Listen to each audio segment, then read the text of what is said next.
भीष्म को बड़ा क्रोध आया और उन्होंने वहीं पर घोषणा करी, उसी समय अपने बल से, अपने वीरता के दम पर इन तीनों कन्याओं का हरण करेंगे। और उनके तप का उद्देश्य सिर्फ और सिर्फ भीष्म की बर्बादी था, क्योंकि वो भीष्म को सबक सिखाना चाहती थी। वो चाहती थी कि भीष्म ने जो उनके साथ बुरा किया है, जो बुरा उनके साथ हुआ है भीष्म की वजह से, उसका फल भीष्म को अवश्य मिलना चाहिए। लेकिन शायद विधाता को अभी ऐसा नहीं स्वीकार्य था कि हस्तिनापुर या कुरुवंश यहाँ पर खत्म हो जाए। वैदिक जर्नी में एक बार फिर आप सबका बहुत बहुत स्वागत है। हमारे साथ जुड़े रहने के लिए बहुत बहुत धन्यवाद। नमस्कार। भीष्म की प्रतिज्ञा के बाद शांतनु का विवाह सत्यवती के साथ हुआ। कुछ समय पश्चात शांतनु और सत्यवती के 2 पुत्र हुए, चित्रांगद और विचित्रवीर। चित्रांगद ज्येष्ठ पुत्र थे और बहुत पराक्रमी थे। भीष्म के संरक्षण में, देखरेख में चित्रांगद ने हर प्रकार की शिक्षा प्राप्त करी और बहुत ही पराक्रमी, बहुत ही धर्मात्मा, पुण्यात्मा राजकुमार के रूप में वो विकसित हुए, उनका विकास हुआ। कालांतर में कुछ समय पश्चात जब शांतनु का स्वर्गवास हुआ, वो स्वर्ग को सिधारे। जैसा कि भीष्म पहले ही प्रतिज्ञा कर चुके थे, जैसा कि सत्यवती के पिता की इच्छा थी, चित्रांगद ने शांतनु का उत्तराधिकार प्राप्त किया और कुरुवंश के अगले राजा के रूप में स्थापित हुए। चित्रांगद ने हस्तिनापुर के सम्राट होने का कर्तव्य बहुत भली भांति निभाया और हस्तिनापुर का विस्तार चित्रांगद के पराक्रम की वजह से बढ़ता ही गया। सब अच्छा जा रहा था, लेकिन समय एक सा नहीं चलता। एक दिन गंधर्व लोक से गंधर्वों का राजा, उसका नाम भी चित्रांगद ही था, वो हस्तिनापुर की सीमा पे आया और उसने चित्रांगद को द्वंद्व युद्ध के लिए ललकारा। चित्रांगद क्षत्रिय थे, वो गंधर्वों के राजा के द्वंद्व की मांग को अस्वीकार नहीं कर सके और उन्होंने गंधर्व राज के साथ द्वंद्व आरंभ किया। दोनों के बीच बहुत भीषण युद्ध हुआ, बहुत समय तक चला। लगभग 3 वर्ष तक गंधर्व राज चित्रांगद का हस्तिनापुर के सम्राट चित्रांगद के साथ युद्ध चलता रहा, घोर युद्ध चलता रहा। बहुत पराक्रमी थे, बहुत बलशाली थे, युद्ध कौशल में निपुण थे चित्रांगद, लेकिन उसके बाद भी गंधर्व राज के आगे उनकी हार हुई। इस युद्ध में चित्रांगद, हस्तिनापुर के सम्राट, कुरुवंश के कुलदीपक चित्रांगद को वीर गति प्राप्त हुई। अपने लक्ष्य को पूरा करके गंधर्वों का राजा वापस गंधर्व लोक चला गया और यहाँ पर हस्तिनापुर अपने सम्राट से विहीन हो गया। विचित्रवीर की आयु अभी भी कम थी, परंतु दूसरा कोई उपाय नहीं था, क्योंकि भीष्म ने प्रतिज्ञा ली हुई थी कि वो कभी भी राजा नहीं बनेंगे। इसलिए अल्प आयु विचित्रवीर को राजा बनाया गया हस्तिनापुर का और कुछ समय तक भीष्म के संरक्षण में, सत्यवती के मार्गदर्शन से वो राजा की तरह स्थापित रहे। भीष्म की देखरेख में विचित्रवीर राजा के रूप में हस्तिनापुर पर राज्य करते रहे। कुछ समय के पश्चात सत्यवती ने भीष्म से कहा कि विचित्रवीर अब युवा हो गए हैं, वो विवाह योग्य हो गए हैं, तो उनका विवाह अब कर देना चाहिए। और उन्होंने विचित्रवीर के लिए योग्य कन्याओं को ढूंढना आरंभ किया। तभी उनको पता चला कि काशी नरेश जो हैं, उनकी 3 पुत्रियां हैं जो हर प्रकार से सुयोग्य हैं, सुलक्षणा हैं, और काशी नरेश उन 3 कन्याओं के लिए योग्य वर भी तलाश रहे हैं, ढूंढ रहे हैं। भीष्म को लगा कि विचित्रवीर के लिए काशी नरेश की तीनों कन्याएं उपयुक्त होंगी और ऐसा मन में सोच करके वो सत्यवती के पास गए। उन्होंने अपने मन की बात कह सुनाई। सत्यवती को भी भीष्म की बात अच्छी लगी कि हाँ, काशी नरेश की जो कन्याएं हैं वो उनके कुल की पुत्र वधुएं बनने के लिए उपयुक्त हैं और इसको आगे बढ़ाने के लिए, इस कार्य को संपन्न करने के लिए प्रयास करना चाहिए। काशी नरेश ने अपनी तीनों पुत्रियों के लिए स्वयंवर का आयोजन किया। स्वयंवर वो रीति थी उस समय की, उस काल की, जहां पे कन्या अपना वर स्वयं चुनती थी। उसको अधिकार होता था कि वो किसके साथ विवाह करना चाहती है। तो काशी नरेश ने अपनी पुत्रियों के लिए स्वयंवर का आयोजन किया था, जिसमें देश विदेश से बहुत सारे राजा राजकुमार जो भी ऐसा मानते थे कि वो स्वयंवर में भाग ले सकते हैं और काशी नरेश की पुत्रियां उनको चुन सकती हैं, वो सभी उसमें भाग लेने के लिए वहां पर उपस्थित हुए। भीष्म भी उस स्वयंवर में भाग लेने के लिए वहां पर पहुंचे, परंतु वो अपने लिए नहीं, वो अपने भाई का प्रतिनिधित्व कर रहे थे। वो अपने भाई विचित्रवीर के लिए उनके स्थान पर वहां पर उस स्वयंवर में पहुंचे। जब भीष्म वहां पहुंचे तो कुछ राजाओं ने और राजकुमारों ने इस बात पर आपत्ति प्रकट करी कि भीष्म इस स्वयंवर में भाग नहीं ले सकते हैं। स्वयंवर में भाग लेने का अधिकार उसी को होता है जो स्वयं के लिए पत्नी चाहता हो। भीष्म की प्रतिज्ञा के बारे में सबको पता था कि भीष्म तो आजीवन अविवाहित रहने वाले थे। उन राजाओं के अनुसार, उन राजकुमारों के अनुसार भीष्म इस स्वयंवर में भाग लेने के लिए अधिकारी ही नहीं थे। भीष्म को बड़ा क्रोध आया और उन्होंने वहीं पर घोषणा करी कि ठीक है, यदि उनको स्वयंवर में भाग लेने की अनुमति नहीं मिलती है तो वो उसी समय अपने बल से, अपने वीरता के दम पर इन तीनों कन्याओं का हरण करेंगे और हरण करके अपने भाई के पास लेकर के जाएंगे और उनसे, अपने भाई से, इन तीनों कन्याओं का विवाह कराएंगे। ये भी जो प्रथा थी कि क्षत्रिय अपनी ताकत, अपने पौरुष के दम पर यदि कन्या का हरण कर सकता था तो भी उस विवाह को मान्यता प्रदान होती थी। उन राजाओं ने भीष्म का विरोध करने की कोशिश करी, परंतु भीष्म बहुत बलशाली थे, उनके आगे कोई टिक ना पाया। अंततः भीष्म ने उन तीनों कन्याओं का हरण किया और उनको विचित्रवीर के पास लेकर के आए, विचित्रवीर से उनका विवाह कराने के लिए।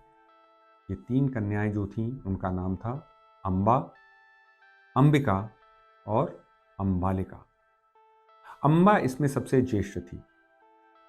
इन तीनों कन्याओं को इस परंपरा का भी ज्ञान था कि इस प्रकार से भी विवाह होते हैं।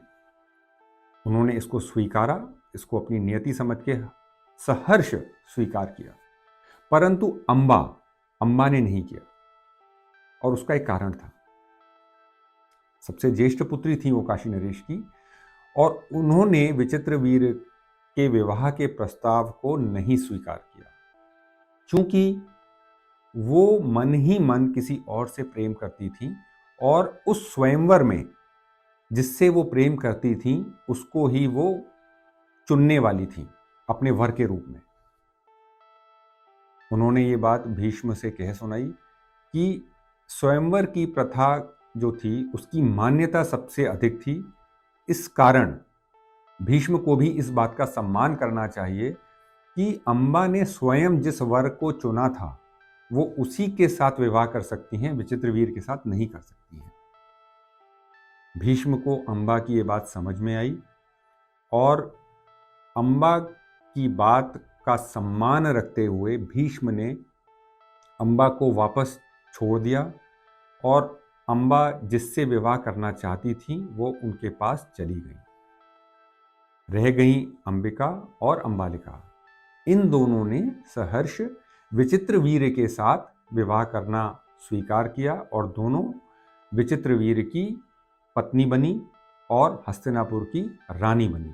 अंबा जब वापस उस राजा के पास गई जिससे वो विवाह करना चाहती थी, बहुत खुश थी, मन ही मन बहुत प्रसन्न थी कि उनके मन की हो गई और भगवान ने उनके मन की सुन ली। और ऐसा मन में हर्षित होते हुए वो उस राजा के पास गई, उससे मिली और उसको सारी बात कह सुनाई कि किस तरह भीष्म से उनकी बात हुई और किस तरह भीष्म ने मर्यादा रखते हुए, उनके मन की बात को रखते हुए उनको वापस भेज दिया है और अब वो विवाह करने के लिए तैयार हैं उस राजा के साथ। परंतु उस राजा ने अंबा की बात नहीं मानी, उसको स्वीकार नहीं किया। उस राजा ने कहा अंबा से कि भीष्म तुमको बलपूर्वक जीत करके, हर करके ले गया था, तो यदि अब मैं तुम्हें स्वीकार करता हूँ तो मेरी जग में बहुत हंसाई होगी, मेरा बहुत मजाक उड़ाया जाएगा, तो इसलिए अब मैं तुमसे विवाह नहीं कर सकता। तुम्हें वापस भीष्म के पास ही जाना पड़ेगा या विचित्रवीर के पास जाना पड़ेगा, या तुम्हारा जो मन में आए वो करो, परंतु अब मैं तुमको अपनी पत्नी के रूप में स्वीकार नहीं कर सकता। और ऐसा कह करके उसने अम्बा को वापस कर दिया, वापस लौटा दिया। अम्बा का हृदय टूट गया, उनको बहुत पीड़ा हुई और बहुत दुखी हुई। दुखी तो हुई और साथ ही साथ उनको बहुत क्रोध भी आया, और क्रोध उनको आया भीष्म के ऊपर। उन्होंने अपनी इस स्थिति के लिए, जिस स्थिति में वो थी इस समय, कि वो ना इधर की थी ना उधर की थी, अपनी इस स्थिति के लिए उन्होंने सीधे सीधे भीष्म को जिम्मेदार ठहराया। भीष्म की वजह से ही ये सब हुआ था उनके जीवन में। और मन में क्रोध लिए, प्रतिशोध की ज्वाला उनके मन में जो भड़क रही थी, उसको लिए वो वन को प्रस्थान कर गईं, और वहां पर जाकर के उन्होंने घनघोर तप करना आरंभ किया। और उनके तप का उद्देश्य सिर्फ और सिर्फ भीष्म की बर्बादी था, क्योंकि वो भीष्म को सबक सिखाना चाहती थी। वो चाहती थी कि भीष्म ने जो उनके साथ बुरा किया है, जो बुरा उनके साथ हुआ है भीष्म की वजह से, उसका फल भीष्म को अवश्य मिलना चाहिए। परंतु वो ये भी जानती थी कि शारीरिक रूप से अम्बा इतनी शक्तिशाली नहीं थी, बल्कि कोई भी और नहीं था जो भीष्म को उनकी करनी का दंड दे सके या अम्बा का प्रतिशोध भीष्म से ले सके। इसलिए उन्होंने तप करने का रास्ता चुना अपने प्रतिशोध को पूरा करने के लिए। कई कई वर्षों तक अम्बा तपस्या करती रही। अंततः उनके तपस से प्रसन्न होकर भगवान उनके सामने प्रकट हुए और उनको वरदान दिया कि उनकी इच्छा जरूर पूरी होगी। आने वाले किसी एक जन्म में अम्बा ही जब दोबारा जन्म लेंगी तो वो ही भीष्म की मृत्यु का कारण बनेगी। और ये हुआ भी, जिसको हम आने वाले प्रसंगों में जान सकेंगे। हम वापस चलते हैं विचित्रवीर के पास, उनकी रानियों के पास, अंबिका और अंबालिका। बहुत आनंदपूर्वक अपनी रानियों के साथ समय बिता रहे थे, लेकिन कुरुवंश का पीछा दुर्भाग्य शायद कर ही रहा था, छोड़ना ही नहीं चाहता था। कारण पता नहीं, कारण तो परमात्मा जाने। विचित्रवीर एक गंभीर रोग से ग्रस्त हुए। बहुत कोशिश की गई, राजवैद्य ने उनको बचाने की, उनको निरोगी करने की बहुत कोशिश करी, बहुत प्रयास किया, परंतु ऐसा हो न सका। विचित्रवीर उस रोग से ग्रसित होकर के अपने प्राण छोड़ गए, स्वर्ग से धारे। और इस बार हस्तिनापुर के पास कोई भी उत्तराधिकारी नहीं था, क्योंकि जिस समय विचित्रवीर ने अपने प्राण छोड़े उस समय तक उनको कोई संतान नहीं हो पाई थी। अंबिका और अंबालिका दोनों उस समय तक निसंतान थी। हस्तिनापुर के आगे अब कोई भी ऐसा नहीं था जो उस राजगद्दी पर विराजित हो सके। भीष्म और सत्यवती दोनों बहुत ही निराश हुए और बहुत ही दुखी हुए। विचित्रवीर के निधन की वजह से तो वो बहुत दुखी थे ही, और उस दुख को कई गुना और अधिक बढ़ा दिया इस बात ने कि अब हस्तिनापुर के पास कोई भी राजा नहीं है। हस्तिनापुर अनाथ हो चुका था, कोई भी उम्मीद की किसी तरह की किरण दिखाई नहीं दे रही थी। हस्तिनापुर का सूर्य अस्त होता दिखाई दे रहा था। सत्यवती भीष्म के पास गई और उनसे हर संभव, हर प्रकार से याचना करी। मां होते हुए भी उनका अधिकार था कि वो भीष्म को आदेश दे सकती थी, आज्ञा दे सकती थी, परंतु वो जानती थी कि भीष्म तो भीष्म है। उन्होंने याचना करी भीष्म से कि अपनी प्रतिज्ञा को तोड़ दो। तुमने मेरी वजह से प्रतिज्ञा ली थी, मेरे पिता के कहने से प्रतिज्ञा ली थी, तो मैं ही तुम्हें उस प्रतिज्ञा से आज़ाद कर रही हूँ, मुक्त कर रही हूँ। अपनी प्रतिज्ञा छोड़ दो और इस राज सिंहासन पर, जो कि वैसे भी तुम्हारा ही था, होना तुम्हारा ही चाहिए था, लेकिन तुमने अपने पिता के सुख के लिए प्रतिज्ञा करी, उसका त्याग करा। लेकिन अब मैं तुम्हारी मां होने के नाते तुम्हें आज्ञा भी देती हूं, तुम्हें अपनी प्रतिज्ञा से मुक्त भी करती हूं। किसी भी तरह से इस राज्य के हित हेतु हस्तिनापुर का राजा बनना स्वीकार करो। परंतु भीष्म ने ऐसा नहीं करा। भीष्म ने ऐसा नहीं करा। उन्होंने अपनी प्रतिज्ञा नहीं तोड़ी, क्योंकि भीष्म भीष्म थे। सत्यवती ने उनसे एक दूसरी याचना भी करी कि ठीक है, यदि तुम राजा बनना स्वीकार नहीं करते अपनी प्रतिज्ञा के चलते, तो कम से कम इतना तो कर लो कि अपने जो भाई की, जो तुम्हारा भाई है विचित्रवीर, जो अब नहीं रहा, उसकी जो पत्नियां हैं, उनको ही स्वीकार कर लो अपनी पत्नी के रूप में, ताकि उनको पुत्र प्राप्ति हो सके और वो पुत्र जो हो वो ही इस राज्य का राजा बन सके आने वाले समय में। इतना ही कर लो।